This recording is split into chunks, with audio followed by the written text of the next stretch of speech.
الحمد لله نحمده ونستعينه ونستغفره ونؤمن به ونتوكل عليه ونعوذ بالله من شرور أنفسنا ومن سيئات أعمالنا. من يهد الله فلا مضل له ومن يضلله فلا هادي له. وأشهد أن لا إله إلا الله وحده لا شريك له. وأشهد أن محمدا عبده ورسوله الذي أرسله بالحق بشيرا ونذيرا وداعيا إلى الله بإذنه وسراجا منيرا. فقد قال الله تعالى في كلام المجيد والفرقان الحميد: أعوذ بالله من الشيطان الرجيم.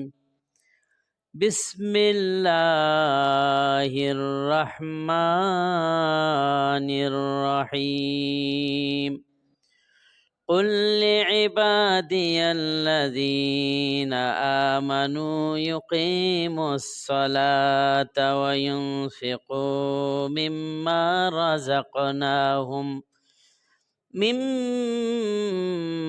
رزقناهم سرا وعلانية من قبل أن يأتي يوم لا بيع فيه ولا خلال. আলহামদুলিল্লাহ, যাবতীয় প্রশংসা একমাত্র আল্লাহ তাআলার জন্য, যার অশেষ মেহেরবানিতে আমরা অতীব ব্যস্ততার মধ্য দিয়ে প্রতি সপ্তাহের ন্যায় আজকেও আমরা আসতে পেরেছি। সেই মহান রব্বুল আলামিনের নিকট শুকরিয়া আদায় করি, আলহামদুলিল্লাহ। তারপরে পরে আখিরি জামানার নবী সৈয়দুল মুরসালিন খাতিমুন নবিয়্যিন হযরত মুহাম্মদ মুস্তাফা সাল্লাল্লাহু আলাইহি ওয়াসাল্লাম, তার প্রতি দরুদ ও সালাম বর্ষিত হোক। আল্লাহুম্মা সাল্লি আলাইহি আল্লাহুম্মা বারিক আলাইহি। সম্মানিত হাজিরিন,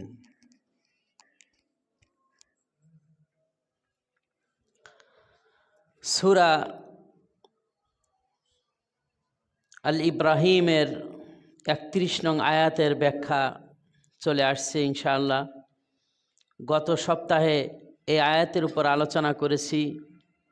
আজকেও ইনশাআল্লাহ এই আয়াতের বাকি অংশ আলোচনা করব। ওমা তৌফিক ইল্লা বিল্লাহ।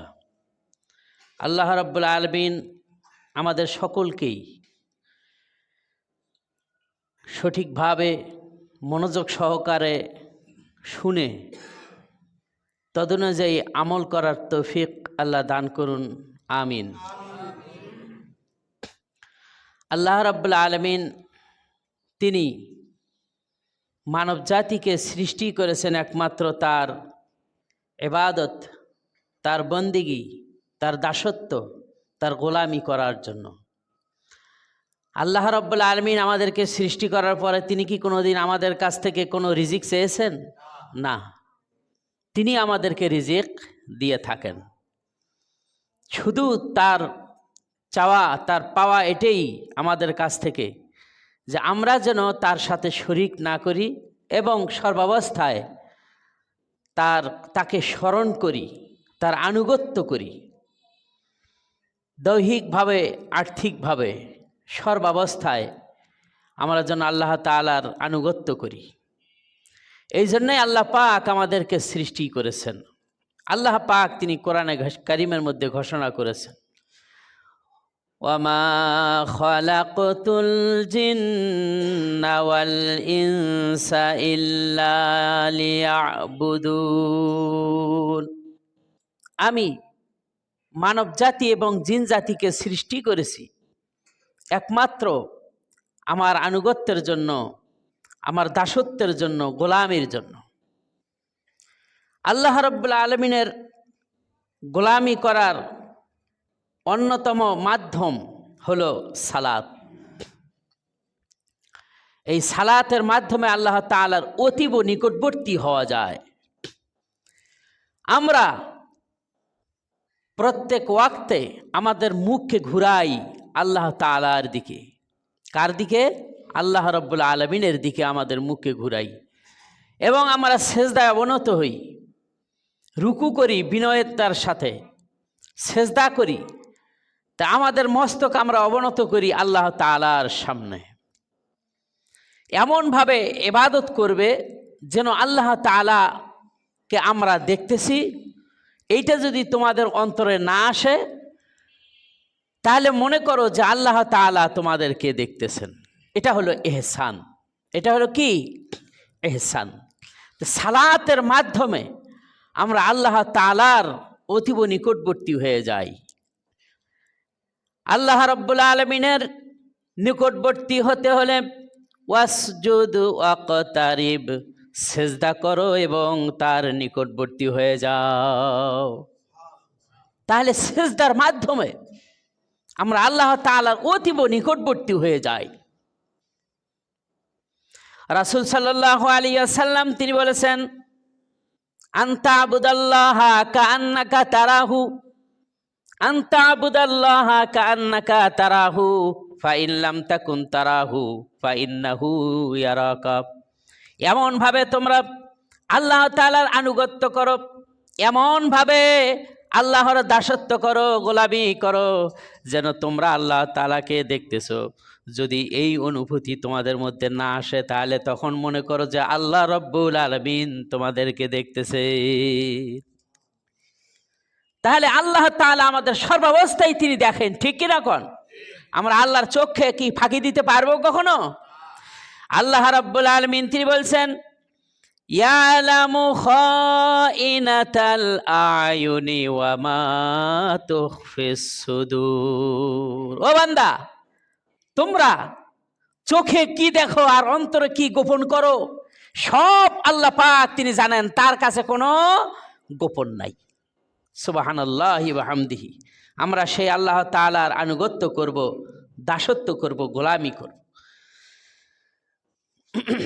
আল্লাহ রাব্বুল আলামিন তিনি অত্র আয়াতের মধ্যে তিনি বলেছেন, কুল্লি ইবাদি, হে নবী আমার বান্দাদেরকে আপনি বলে দিন, লিইবাদিয়াল্লাযিনা আমানু, যারা বিশ্বাস স্থাপন করেছে এই বিশ্বাসী বান্দাদেরকে বলে দিন, আইয়ুকিমুস সালাত, তারা যেন সালাত কায়েম করে। এই সালাত হলো আলো, এই সালাত হলো বুরহান, এই সালাত হলো দলিল। বুঝতে পারছেন? আপনি যে ভূমিতে বসবাস করছেন এই ভূমি আপনার নামে, যাতে কেউ অন্য কেউ দখল করতে না পারে তার জন্য একটা দলিল আছে না আপনার? যদি আপনার দলিল না থাকে তাহলে আপনি উদ্বাস্ত হয়ে যেতে পারেন, ঠিক কিনা কোন? আপনি যে মুসলমান তার দলিল কি? তার দলিলই হলো সালাত। এই সালাত যদি না পড়েন তাহলে তার মুসলমানিত্ব থাকে না। কথা বুঝাইতে পারছি তো? আপনি যে ভূমিতে বসবাস করছেন এই ভূমিটা আপনার মালিকানায় থাকার জন্য আপনার একটা দলিলের প্রয়োজন আছে, পরসার প্রয়োজন আছে, দাগ খতিয়ানের প্রয়োজন আছে। তারপরে আপনি সব কিছু ঠিকঠাক করে আপনার ভূমিকা আপনি নিজের আয়ত্তাধীন করে নেবেন। অনুরূপভাবে আপনি যে মুসলমান, আমি যে মুসলমান, এই মুসলমানিত্ব ঠিক রাখার জন্য, মুসলমানিত্ব ঠিক রাখার জন্য এই জন্য এই সালাতের দরকার আছে। এই সালাতটা হলো দলিল। এই সালাতের মাধ্যমে আল্লাহ রাব্বুল আলামিন আপনার আমার মধ্যে ফয়সালা করবে। সালাত নাই, ঈমান নাই, মুসলমানিত্ব নাই, আপনার দলিল তো নাই, আপনি কিভাবে টিকবেন বিচারের মাঠে? যদি আপনার দলিল না থাকে জমির, আপনি কোর্ট কাছের আদালতে গিয়ে মামলা করে কখনো আপনি জিততে পারবেন না, কেননা আপনার দলিল সঠিক নয়। আল্লাহর দরবারে নাজাত পেতে হলে, তার সামনে মুক্তি পেতে হলে, জাহান্নাম থেকে মুক্তি পাইতে হলে আপনার দলিল থাকতে হবে সালাত। সালাত নামক দলিল যদি না থাকে তাহলে আপনি উদ্বাস্ত, আপনার জান্নাতে যাওয়ার কোনো রাস্তা নাই, জাহান্নাম ছাড়া কোনো পথ নাই। সুতরাং এই সালাত ঠিক করতে হবে, প্রতিটি মানুষকে সালাত আদায় করতে হবে। সালাত আদায় করলেই হবে না, সময় মতো আদায় করতে হবে। নিজের ইচ্ছা মতো সময় নির্ধারণ করে লাভ নাই। রাসূল যে সময় নির্ধারণ করে দিয়েছেন, ওহির মাধ্যমে যে সময় নির্ধারণ করে দেওয়া হয়েছে, এই সময় অনুযায়ী সালাত আদায় করতে হবে। আজকে দেখুন না, মানুষের চরিত্র গঠন হবে কিভাবে? চরিত্র গঠনের ফ্যাক্টরি, চরিত্র গঠনের ইন্ডাস্ট্রিজ তো কেউ তৈরি করতে পারে না, কিন্তু চরিত্র গঠনের একটা নিয়ম নীতি আল্লাহ পাক তৈরি করে দিয়েছেন, সুবহানাল্লাহ। সেটা হলো সালাত। লক্ষ্য করুন, কাপড় বানানোর ইন্ডাস্ট্রিজ রয়েছে, সোয়েটার বানানোর ফ্যাক্টরি রয়েছে, মাইক বানানোর ফ্যাক্টরি রয়েছে। এইভাবে করে কলকাবজা বানানোর জন্য কত ফ্যাক্টরি অ্যান্ড ইন্ডাস্ট্রিজ রয়েছে, কিন্তু মানুষের চরিত্র বানানোর জন্য কোনো ইন্ডাস্ট্রিজ নাই, কোনো ফ্যাক্টরি নাই, কোনো কলকারখানা নাই। যে বিদ্যালয়গুলি রয়েছে, এই সমস্ত বিদ্যালয়গুলিতে চরিত্রবান ছাত্র বের হয় না। শুধুমাত্র একটা জিনিসের অভাব, চরিত্র বানাবার ইন্ডাস্ট্রিজ তো দুনিয়ার কেউ বানাইতে পারে নাই। আল্লাহ রব্বুল আলামিন এমন একটি উপায়, এমন একটি নিয়ম, এমন একটি তার আনুগত্য করার জন্য এমন একটা পদ্ধতি আল্লাহ পাক তিনি দিয়েছেন, যেই পদ্ধতি অবলম্বন করলে পরে মানুষের চরিত্র অটোমেটিক ভালো হয়ে যাবে। তার নাম কি? সালাত। আল্লাহ পাক তিনি বলছেন, ওয়াতলু মা উহিয়া ইলাইকা মিনাল কিতাবি ওয়া আকিমিস সালাত। ও নবী, আপনার প্রতি ওহী করা হচ্ছে, ও আতলু, আপনি পাঠ করুন ওহীগুলি, যে ওহী আপনার উপর প্রেরণ করা হচ্ছে। ইলাইকা, আপনার উপর যে ওহী আমি দিচ্ছি, যে ওহী প্রেরণ করতেছি মানুষের কাছে, পাঠ করুন। কি? আকিমিস সালাত, আর সালাত কায়েম করুন। কারণ সালাত আদায় করলে ফায়দাটা কি হবে, উপকার কি হবে? আল্লাহ পাক তিনি বলছেন, ইন্নাস সালাতা তানহা আনিল ফাহশাই ওয়াল মুনকার। নিশ্চয়ই সালাত মানুষের অন্যায়, অশ্লীলতা, অপছন্দনীয় কাজ থেকে মানুষকে কি রাখবে? বিরত রাখবে। সুবহানাল্লাহ। যখন এই একটি মানুষ সালাত আদায় করবে, তখন সালাত আদায় করতে গিয়ে সে কখনো সুদ খেতে যাবে না, বাধা দিবে যে আমি সালাত আদায় করেছি। সালাত আদায়কারী ব্যক্তি বিড়ি পান করতে গেলে তখন তাকে বাধা দিবে যে না, আমি সালাত আদায় করি, বিড়ি পান করা যাবে না, তামাক জর্দা আলা এগুলি খাওয়া যাবে না, সুদ খাওয়া যাবে না, ঘুষ খাওয়া যাবে না, অন্যের ক্ষতি করা যাবে না।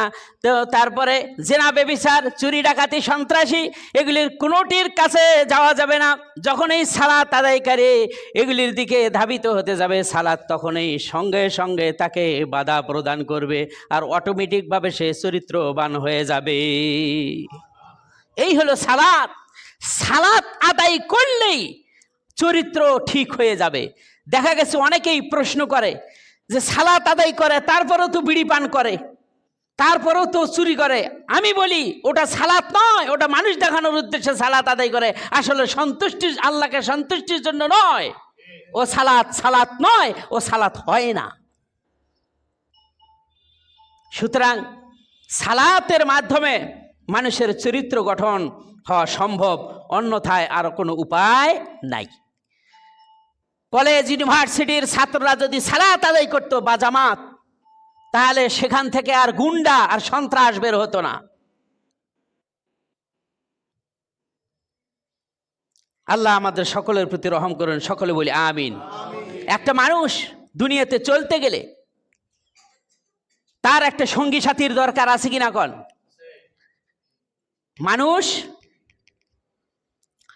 মানুষ একা একই জীবন লাভ করতে পারে না, সে থাকতে পারে না, একটা সামাজিক জীব, সমাজবদ্ধ হয়ে বসবাস করতে চায়। বুঝতে পারছেন? এই জন্যই তার বন্ধুর প্রয়োজন আছে, যে বন্ধু তাকে ভালো কাজের আদেশ দিবে, খারাপ কাজ থেকে নিষেধ করবে। ঠিকই রাখুন, এরকম বন্ধুর দরকার আছে না? এজন্য একটা কথাই বলে, সৎসঙ্গী স্বর্গবাস, অসৎসঙ্গী সর্বনাশ। বুঝতে পারছেন? সুতরাং আল্লাহ পাক তিনি বলছেন, দুনিয়াতে যদি তোমরা বন্ধুত্ব কারোর সাথে স্থাপন করতে চাও, তাহলে সর্বপ্রথম আগে তার ন্যায়পরায়ণতা, তার সালাত আদায় করে কিনা, তার চরিত্র ভালো কিনা, এগুলি লক্ষ্য করতে হবে। আল্লাহ পাক তিনি বলছেন, ইন্নামা ওয়ালিয়্যুকুমুল্লাহু ওয়া রাসূলুহু ওয়াল্লাযীনা আমানুল্লাযীনা ইউকিমুনাস সালাতা ওয়া ইউতুনাজ যাকাতা ওয়া হুম রাকিউন। আল্লাহ পাক তিনি বলছেন, ইন্নামা ওয়ালিয়্যুকুমুল্লাহু ওয়া রাসূলুহু, আল্লাহ এবং তার রাসূল, ওয়াল্লাযীনা আমানু, এবং সমস্ত মুমিনরা তার বন্ধু। আল্লাহ এবং রাসূল এবং সমস্ত মুমিন ব্যক্তিরা ওই ব্যক্তির জন্য বন্ধু হয়ে যায়। ইউকিমুস সালাত, যারা সালাত আদায় করে। সুবহানাল্লাহ। তাহলে সালাত যে আদায় করবে, স্বয়ং আল্লাহ তার বন্ধু, রাসূল তার বন্ধু, আর সমস্ত মুমিনরা তার বন্ধু। সব কোরআন থেকে বলছি, একটাও নিজের বানানো নয়। খেয়াল করতে হবে জিনিসগুলি। এই সালাতের মাধ্যমে বন্ধুত্ব অর্জন করতে হবে। আল্লাহ রাব্বুল আলামিন তিনি বলছেন, সালাত আদায় করুন। সালাত আদায় করাটা একটা কঠিন কাজ। এখন শীতের সময়, এই শীতের সময় আপনার আরামের ঘুমকে হারাম করে ঠান্ডা পানি দিয়ে উজু করা, লেপটাকে সরাই দেওয়া, কম্বলটাকে সরাই দেওয়া, ঠান্ডা পানি দিয়ে উজু করা, এটা সহজ কাজ না কঠিন কাজ? কঠিন কাজ। সুতরাং এই কঠিন কাজটা তার জন্য কঠিন হবে না, ওই ব্যক্তির জন্য, যারা ওই ব্যক্তির জন্য সহজ হয়ে যাবে, যারা আল্লাহ রব্বুল আলামিনকে সর্বাবস্থায় ভয় করে। আল্লাহ পাক তিনি বলছেন, ওয়াস্তাঈনু বিস-সাবরি ওয়াস-সালাহ ইন্নাহা লাকাবীরাতুন ইল্লা আলাল খাশিঈন। ওয়াস্তাঈনু বিস-সাবরি ওয়াস-সালাহ, তোমরা সাহায্য প্রার্থনা করো আল্লাহ তাআলার কাছে ধৈর্য এবং সালাতের মাধ্যমে। ইন্নাহা লাকাবীরাতুন, এটা খুব কঠিন কাজ, খুব কঠিন কাজ। ইল্লা আলাল খাশিঈন, যারা আল্লাহকে ভয় করে তাদের জন্য মোটেই কঠিন নয়। সুবহানাল্লাহ। তার অন্তরের মধ্যে একটা ভয় আছে যে এই জীবন নয়, এই যে ঘুমিয়ে গেছি, জাগবো কিনা জানি না, সালাত ওয়াক্ত হয়েছে, উঠে তাড়াতাড়ি সালাত আদায় করি, কেননা পরকালে আল্লাহ তাআলার সামনে দণ্ডায়মান হতে হবে, আমি কি জবাব দিব আল্লাহর কাছে। এই ভয় যার অন্তরের মধ্যে আছে, সে কখনো, তার কাছে কখনো সালাত কঠিন নয়। হাজারো ঠান্ডা হোক, হাজারো অসুস্থতা থাক, তারপরেও সে উঠে সে সালাত আল্লাহ তাআলার জন্য, আল্লাহ সন্তুষ্টির জন্য আদায় করবেই। ঠিক কিনা কোন? আল্লাহ রাব্বুল আলামিন তিনি বলছেন, যখন আমি কাউকে প্রতিষ্ঠিত করি, যখন আমি কাউকে রাজত্ব দান করি, তার জন্য 4টি কাজ রয়েছে। কয়টি? 4টি কাজ রয়েছে। আল্লাহ পাক তিনি বলছেন, ওয়াজআলনাহুম আইম্মাতান ইয়াহদুনা বিআমরিনা ওয়া আওহাইনা ইলাইহিম ফি'লাল খায়রাত। যাকে আমি পৃথিবীর প্রতিনিধিত্ব দান করব, রাষ্ট্রীয় ক্ষমতা যাকে আমি দিব, তার কাজ, 1 নম্বর কাজ হলো ইয়াহদুনা বিআমরিনা, সে মানুষদেরকে আমার পথের দিকে আহ্বান করবে। আওহাইনা ইলাইহিম ফি'লাল খায়রাত, আর আমি তাদেরকে এই নির্দেশও দিয়েছি তারা যেন ভালো কাজের আদেশ দেয়। 2, ওয়া আকামুস সালাত, এবং তারা যেন সালাত আদায় করার জন্য নির্দেশ দেয়। ওয়া ইতাইজ যাকাত, 3 নম্বর হলো সে যেন যাকাত আদায় করে, ধনীদের কাছ থেকে যাকাত গ্রহণ করবে আর গরিবদের মাঝে তা বিলিয়ে করবে। সুবহানাল্লাহ। আল্লাহ রাব্বুল আলামিন তিনি অপর আয়াতের মধ্যে তিনি বলছেন, ওয়াল্লাযীনা ইম্মাক্কান্নাহুম ফিল আরদি ওয়া আকামুস সালাতা ওয়া আতাউয যাকাতা ওয়া আমারু বিল মা'রুফি ওয়া নাহাউ আনিল মুনকার ওয়ালিল্লাহি আকিবাতুল উমুর। আল্লাহ পাক তিনি বলছেন, আমি যাকে রাজত্ব দিব, রাষ্ট্র ক্ষমতা যাকে আমি দান করব, সরকার যাকে আমি নিয়োগ করব, তার জন্য প্রধান কাজ হলো যখনই সে রাষ্ট্র ক্ষমতা পাবে, ক্ষমতায় গিয়েই বলবে আকামুস সালাত, সালাত কায়েমের নির্দেশ দিবে, ও আকামুস যাকাত ও আতাউস যাকাত, এবং যাকাত প্রদান করার নির্দেশ দিবে, ও আমারু বিল মারুফ, যত ভালো কাজের আদেশ আছে তা নির্দেশ দিবে, ও নাহাউ আনিল মুনকার, 4 নম্বর গুণ হলো খারাপ কাজ থেকে মানুষদেরকে নিষেধ করবে। এটা হলো রাষ্ট্রপ্রধানের এই 4টি দায়িত্ব। সর্বপ্রথম সূরা হজ 41 নম্বর আয়াত আল্লাহ পাক ঘোষণা করেছেন। তাহলে সালাতের নির্দেশ প্রথমেই তাকে দেওয়া হয়েছে যে সালাতের নির্দেশ দিবে। আজকে সালাত কায়েম আছে? আছে? রাষ্ট্রীয়ভাবে ঘোষণা আছে? নাই। আপনার একটা কথা মনে পড়ে গেল, লক্ষ্য করুন, মৃত্যুকে আমরা কেমন ভয় করি। 2020 সাল, তখন করোনার সময়, ঠিক কিনা কন? এই করোনার সময় সরকারি আইন পাশ হয়ে গেল, একজন আর একজনের সাথে মিশতে পারবে না, মাস্ক পরিধান করতে হবে, রাষ্ট্রীয়ভাবে ঘোষণা হয়ে গেল, ঠিক কিনা কন? বাধ্যতামূলক মাস্ক ছাড়া যাকে দেখা যাবে রাস্তাঘাটে, তাকে সঙ্গে সঙ্গে অ্যারেস্ট করে তারপরে তাকে ফাইন করা হবে। এইভাবে একটা ঘোষণা আসছিল না? তারপরে বাধ্য হইল সাধারণ মাস্ক একটা পরিধান করার জন্য। বাচ্চা থেকে শুরু করে আবাল বৃদ্ধা পর্যন্ত সকলেই রাস্তাঘাটে বের হলে পরে মাস্ক ব্যবহার করে, ঠিক কিনা কন? এইটা এমনভাবে জারি হয়ে গেল, আর মাস্ক ছাড়া ছোট বাচ্চা পর্যন্ত বের হয় না। এইটা যদি মৃত্যুকে ভয় করে, সংক্রামক রোগ থেকে নিজেকে নিরাপত্তার জন্য যদি মাস্ক পরিধান করার রাষ্ট্রীয় আইন যদি হয়, তাহলে সমস্ত রাষ্ট্রের প্রজাদের প্রতি রাষ্ট্রীয়ভাবে এ ঘোষণা দেওয়া কি ঠিক নয় যে সালাত কায়েম করো? তাহলে যদি এ ঘোষণা হতো, তাহলে বেনামাজি আর একটাও থাকতো না, ঠিক কিনা কর? আল্লাহ আমাদের প্রতি রহম করুন, সকলে বলি আমিন। ওই রকম আমরা একজন রাষ্ট্রপ্রধান দেখতে চাই, যে রাষ্ট্রপ্রধান জনগণকে শরীয়ী অনুযায়ী, কোরআনের ওহীর জ্ঞান অনুযায়ী পরিচালিত করবে। আল্লাহ সেই তৌফিক দান করুন, আমিন।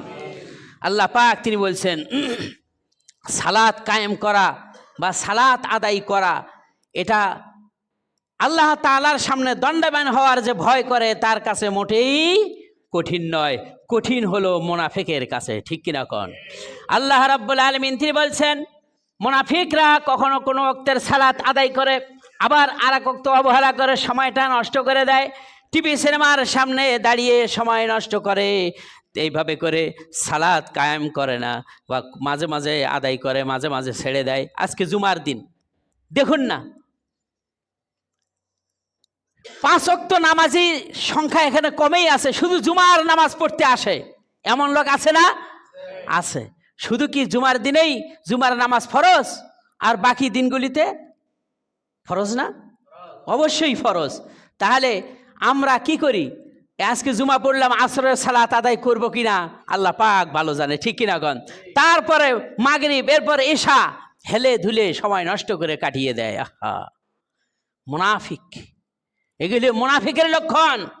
আল্লাহ রাব্বুল আলামিন তিনি বলছেন, আরাআইতাল্লাযী ইউকাযযিবু বিদ্দীন ফাযালিকাল্লাযী ইয়াদউল ইয়াতীম ওয়ালা ইয়াহুয্যু আলা তুআমিল মিসকিন ফাওয়াইলুল লিল মুসাল্লিন আল্লাযীনা হুম আন সালাতিহিম সাহুন আল্লাযীনা হুম ইউরাউনা ওয়া ইয়ামনাউনাল মাউন।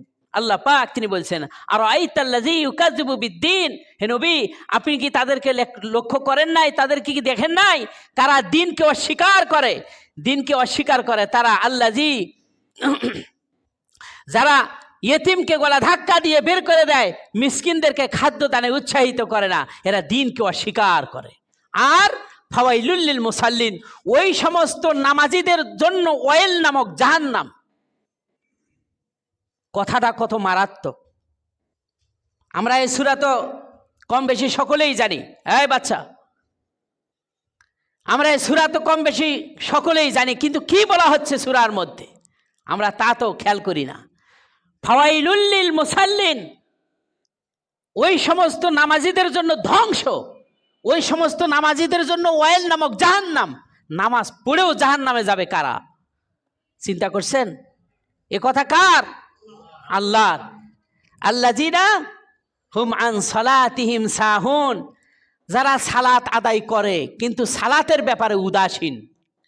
এখন জোহরের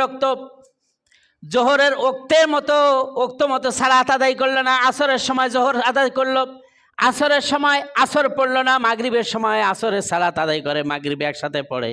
এইভাবে করে সময়ের প্রতি সে খেয়াল করে না। সালাত আদায় করে ঠিকই, কিন্তু উদাসীন, ওক্ত অনুযায়ী আদায় করে না। সালাত আদায় করে, উক্ত অনুযায়ী করে না। তাহলে সালাত আদায় করার পরেও ওই ব্যক্তি ওয়াইল নামক জাহান্নাম ও যাবি, এ ঘোষণা আল্লাহর।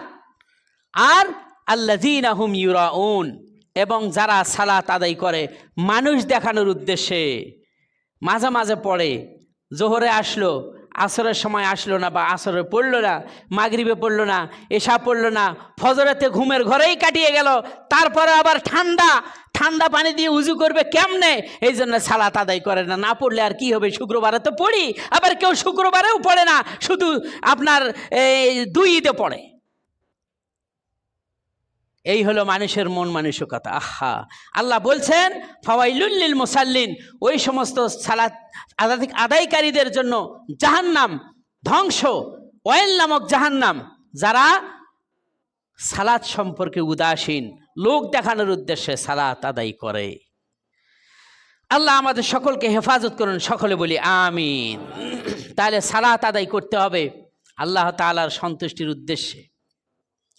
আর এই মুনাফিকদের সালাত, এগুলি আল্লাহর কাছে কবুল হবে না। খেয়াল করে নেবেন, ঠিক করে নেবেন যে আমার সালাতটা কি রকম হচ্ছে। আল্লাহ রাসূলের উপর আয়াত নাজিল হয়ে গেল, ওই মুনাফিক যদি মরে যায়, ওরা জানাজার সালাতও নবী আদায় করবে না। তুমি আউযু বিল্লাহি মিন যালিক। আল্লাহ রহম করুন আমাদের প্রতি। আল্লাহ রাব্বুল আলামিন তিনি বলছেন, লা তুসাল্লি আলা আহাদিহিম মিনহুম মাতা আবাদাও ওয়ালা তাকুম আলা কবরিহি ইন্নাহুম কাফারু বিল্লাহি ওয়া রাসূলিহি ওয়া মাতু ওয়া হুম ফাসিকুন। আল্লাহ পাক তিনি বলছেন, নবী লা তুসাল্লি আলা আহাদিম মিনহুম মাতা আবাদান, ওই মুনাফিক যখন মারা যাবে তার জানাজার সালাত তুমি আদায় করবে না। আর ওয়ালা তাকুম আলা কবরিহি, তার কবরের পাশেও তুমি দণ্ডায়মান হবে না। কত বড় নিকৃষ্ট! যারা সালাত আদায় করে না তার অবস্থা আরো কি। মান তারাকা সালাতান মুতাআম্মিদান ফাকাদ কাফারা, যে ব্যক্তি ইচ্ছাকৃতভাবে সালাত ত্যাগ করলো সে কুফরি করলো। আশ-শিরকু ওয়াল আবদ বাইনাল আবদি ওয়া শিরকি ওয়াল কুফরি তারকুস সালাত, বান্দা এবং কুফর এবং শিরকের মধ্যে পার্থক্য হলো সালাত। যে ব্যক্তি সালাত আদায় করলো সে আল্লাহর বান্দা, সে মুসলিম, সে মুমিন। যে সালাত আদায় করলো না সে শিরক করলো, সে কুফরি করলো, আল্লাহর কথাকে অমান্য করলো, রাসূলের কথাকে অমান্য করলো। এই জন্য আল্লাহ পাক তিনি বলছেন, ইন্নাহুম কাফারু বিল্লাহি ওয়া রাসূলিহি, সে আল্লাহ এবং তার রাসূলের সাথে কুফরি করেছে, ওয়া মাতু, এবং কাফের অবস্থায় সে মৃত্যুবরণ করেছে, ওহুম ফাসিকুন, ফাসিক অবস্থায় সে মৃত্যুবরণ করেছে। সে সত্য থেকেই ছিল, সালাত হলো সত্য, সে সত্যকে প্রত্যাখ্যান করেছে। আহা, আমরা যেন এটাকে একটা মামুলি ব্যাপার মনে করি, সালাতকে যেন একটা মামুলি ব্যাপার মনে করি। ইমাম আবু হানিফা রহমতুল্লাহ আলাইহি তিনি বেনামাজির পক্ষে তিনি বলেছেন, ওকে ধরো, জেলখানায় বন্দি করে রাখো, এবং জেলখানায় বন্দি করে তাকে নামাজ শিক্ষা দাও। যতক্ষণ সে নামাজি হয় নাই ততক্ষণ থেকে জেল থেকে আর বের হবে না। ইমাম শাফি, ইমাম মালিকি তারা বলেছেন তাকে দুররা মারো, আর ইমাম আহমদ বিন হাম্বল বলেছেন ওকে কুরবানি করে দাও। আর বর্তমান জামানার সৌদি আরবের গ্র্যান্ড মুফতি যারা আছেন তারা বলছেন স্বামী যদি সালাত আদায় করে আর স্ত্রী যদি সালাত আদায় না করে এমনিতেই তালাক হয়ে যাবে, তালাক দেওয়াও লাগবে না। কত বড় মারাত্মক! সালাত আদায় করা না করার মধ্যে কি পার্থক্য? স্ত্রী সালাত আদায় করে, স্বামী সালাত আদায় করে না, তালাক এমনিতেই হয়ে যাবে। তালাক শব্দটাও আর উচ্চারণ করা লাগবে না। এটা বর্তমান গ্র্যান্ড মুফতি যারা আছেন তারা এটা বলছেন। আল্লাহ আল্লাহ! আর আমরা এটাকে যেন একটা মামুলি ব্যাপার মনে করি। বিশ্বনবী মুহাম্মদ রাসূলুল্লাহ সাল্লাল্লাহু আলাইহি ওয়াসাল্লাম তিনি বলেছেন, মান সাল্লাল বারদাইনি দাখালাল জান্নাহ, যে ব্যক্তি দুই ঠান্ডায় ওযু করে সালাত আদায় করবে সে জান্নাতের মধ্যে প্রবেশ করবে। দুই ঠান্ডা বলতে এই হাদিসের ব্যাখ্যায় বলা হয়েছে, একটা হলো আসরের সময় ঠান্ডা, আর একটা হলো ফজরের সময় ঠান্ডা। ঠান্ডার সিজনগুলিতে আসরের সময় কেবল ঠান্ডা শুরু হয়ে যায়, সুতরাং ওই সময় হালকা পাতলা কাপড় পরিধান করা থাকে, ঠান্ডা লাগে খুব, বুঝতে পারছেন? আর ফজরের সময় তো খুবই ঠান্ডা। এই দুই ঠান্ডাকে বোঝানো হয়েছে। যে ব্যক্তি দুই ঠান্ডায় সালাত আদায় করলো সে আল্লাহর জান্নাতে প্রবেশ করবে। সুবহানাল্লাহ, সুবহানাল্লাহ, রাসূল বলেছেন। আর বেনামাজি যাবে কোথায়? জাহান্নামে।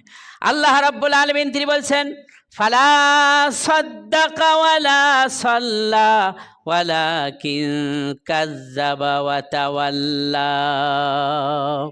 না সে সত্যকে বিশ্বাস করলো আর না সে সালাত আদায় করলো, বরং সত্যকে এবং সালাতকে মিথ্যা প্রতিপন্ন করে সে মুখ ফিরিয়ে চলে গেল, সে ঈমান আনলো না। আল্লাহ পাক তিনি বলছেন, যত নবী রাসূল আসলো, মুসা আলাইহিস সালামকে সালাতের নির্দেশ দিলাম, সালাত আদায় করলো, তিনি সালাতের নির্দেশও দিলেন। অনুরূপভাবে ইব্রাহিম আলাইহিস সালাম তিনি সালাত আদায় করলেন, সালাত প্রতিষ্ঠা করলেন, এবং তার সঙ্গী সাথীদেরকে তিনি সালাতের নির্দেশ দিলেন। ইসমাইল আলাইহিস সালাম তিনিও সালাত প্রতিষ্ঠা করলেন। এরপরে লোকমান আলাইহিস সালাম তিনি সালাত প্রতিষ্ঠা করলেন। এরপরে তার সন্তানকে তিনি সালাতের আদেশ দিলেন, নির্দেশ দিলেন, জনগণকে সালাত আদায় করার নির্দেশ দিলেন। ঈসা আলাইহিস সালাম তিনিও সালাত আদায় করার নির্দেশ দিলেন, তিনিও সালাত প্রতিষ্ঠা করলেন আর বললেন, মা দুমতু হাইয়া, যতদিন আমি জীবিত থাকব ততদিন সালাত আদায় করব। এইভাবে করে সর্বশেষ নবী মুহাম্মদ সাল্লাল্লাহু আলাইহি ওয়াসাল্লাম তিনি আসলেন। তিনি আসার পরেও তিনি সালাত পড়লেন এবং তার উম্মতদেরকে তিনি সালাতের জন্য নির্দেশ দিলেন। তারপরে সকলে এইভাবে করে সালাতের নির্দেশ দিলেন। এরপরে আল্লাহ পাক তিনি বলছেন, তারা যখন চলে গেল, দুনিয়া থেকে বিদায় নিয়ে চলে গেল, এর পরবর্তীতে পৃথিবীর শাসন ক্ষমতা এমন অপদার্থদের উপর আসলো যারা সালাতকে বিনষ্ট করে ফেললো। আল্লাহ পাক তিনি বলছেন, ফাখালাফা মিন বাদিহিম খালফুন আদাউস সালাতা ওয়াত্তাবাউশ শাহওয়াতা ফাসাউফা ইয়ালকুনা গাইয়া। তাদের জামানা শেষ হয়ে গেছে। বর্তমান জামানায় এমন কিছু শাসক প্রতিষ্ঠিত আসলো, তারা এসে ফাখালাফা মিন বাদিহিম খালফুন, সালাতকে তারা বিনষ্ট করে ফেললো। সালাতের ব্যাপারে কোনো তাগিদ দেয় না মানুষদেরকে।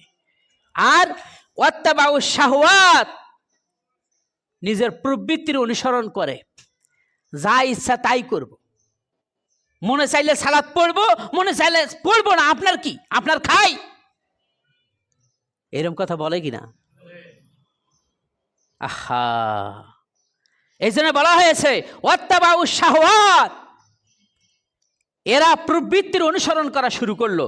আল্লাহ পাক তিনি বলছেন, ইউলকুনা গাইয়া, গাইয়া নামক জাহান্নামে তাদেরকে নিক্ষেপ করা হবে। তবে মুক্তি পাবে যদি সে ফিরে আসে, তার অপরাধ যদি সে বুঝতে পেরে আল্লাহ তাআলার কাছে ক্ষমা চায়, আর যদি ফিরে আসে, ইল্লা মান তাবা ওয়া আমানা ওয়া আমিলা সালিহান ফাউলাইকা ইয়াদখুলুনাল জান্নাতা ওয়া লা ইয়াজলিমুনা শাইআ। আল্লাহ পাক তিনি বলছেন, ইল্লা, তবে, মান তাবা ওয়া আমানা ওয়া আমিলা সালিহা, অপরাধ করেছে, আল্লাহ বলছেন অপরাধ করছো তুমি, তুমি ফিরে আসো, সালাত আদায় করো, আমার আনুগত্য করো, আমি যা আদেশ দিয়েছি তা মেনে চলো, যা নিষেধ করেছি তা প্রত্যাখ্যান করো, ফিরে আসো আমার দিকে। যখন কোনো সন্তান অপরাধ করে, পিতামাতার কাছে ক্ষমা না চাইলে ক্ষমা করে না, ঠিক কিনা কোন? পিতামাতার কাছে ক্ষমা না চাইলে ক্ষমা করে না, শিক্ষকের কাছে ক্ষমা না চাইলে ক্ষমা করে না। কিন্তু আল্লাহ বলছেন যে বান্দা তুই ফিরে আয়, নামাজ পড়িস নাই, পড়, ইতিপূর্বে যে অপরাধগুলি করা হয়েছে এই অপরাধগুলি থেকে অনুতপ্ত হও, আমার কাছে ক্ষমা চা, আমি ক্ষমা করতে প্রস্তুত। ওয়া আমিলা সালিহা, সৎ আমল করো, ফাউলাইকা ইয়াদখুলুনাল জান্নাহ, সৎ আমল করো, তারপর আমি তোমাদেরকে জান্নাতে প্রবেশ করাবো। সুবহানাল্লাহ। ওয়ালা ইউজলিমুনা শাইআ, বান্দা এই আমি গ্যারান্টি দিলাম তোমাদেরকে, তোদের প্রতি আমি কোনো জুলুম করব না। সুবহানাল্লাহ।